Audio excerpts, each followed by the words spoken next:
Go. Yeah, sure you know what I'm talking about by now. If you haven't, do not leave your desk. There's some like tablet things around the building, graffiti A, B, camelids, horses, that I've been working on this project for like 6 weeks, about 6 weeks, yeah, to get something to bring the way that we use the meeting rooms a bit more modern rather than just sticking a bit of paper, which is a bit archaic. Okay, so how did we get here? There are tons and tons and tons of different solutions to doing the sort of thing that we're doing here. A lot of them, you just go, you get an Android tablet and you download the software onto them. Some of them, you get the tablet and it's got software on it already. They all seem to have not very many features, apart from the one that we've chosen. So this one seemed to have a lot more features than the rest, and it was customizable. So you can turn features on and off, and it has one particular feature where if you leave the page on something, it reverts back. None of the rest of them do that. They just leave it on a menu somewhere. Why? So I've got the software, I've tested it out, done some customization, and then we're trialing it now. So just to give you an idea, that's on the left is what it looked like before, and then that's sort of what it looks like now. It's actually changed a little bit since I took that screenshot.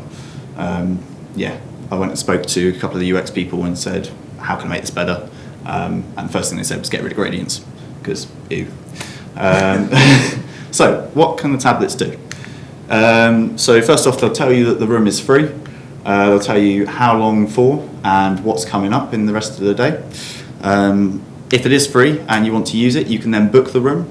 So you put in a meeting title, put in how long you want the room for, and that will then go and it will sync up to 365 so that everyone can see that in their Outlook meeting room calendars. If you've got a problem with the room, there's also a support button. So if you click the support button, I don't know whether this is going to work or whether it's useful or what.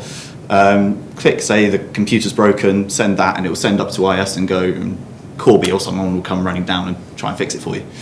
Obviously, if you're in the room, someone's using it, it's going to show that it's busy, at which point you're going to want to see where else can I go. So there's a little other rooms button, which takes you to this screen. So you can see all the other rooms on your floor. And if you go to the change area button down here, you can change to the other floors as well.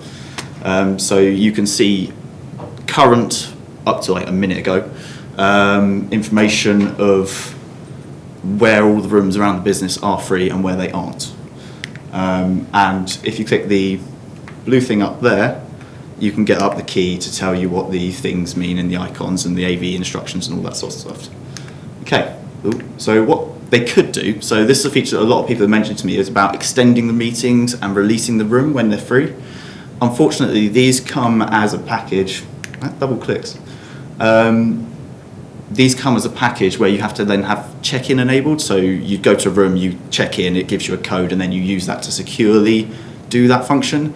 We sort of thought that most people would want to not do that and then would forget the code or something like that. So that's not enabled at the moment, but it is something that we could do. And we're going to sort of talk to the software supplier to see if they can implement that. They said they probably could, but they want to know that Redgate want that first. So there'll be a Yammer poll later that you can all vote on, please. Right, what's next? So what they can't do, not a challenge. So if you're stood, say, at 4:04, you can't book a room in Peacock, so you can only book the room that you're at. So, yeah, pretty self-explanatory. You can't check your emails on it. You can't go on Chrome, you can't go on YouTube, you can't do anything like that. And if anyone manages to do that, I'll be pretty impressed. Yeah, good luck. So, had a lot of feedback so far. You'll see there's post-it notes around them saying, give me some feedback. So that's some of the ones we've had so far.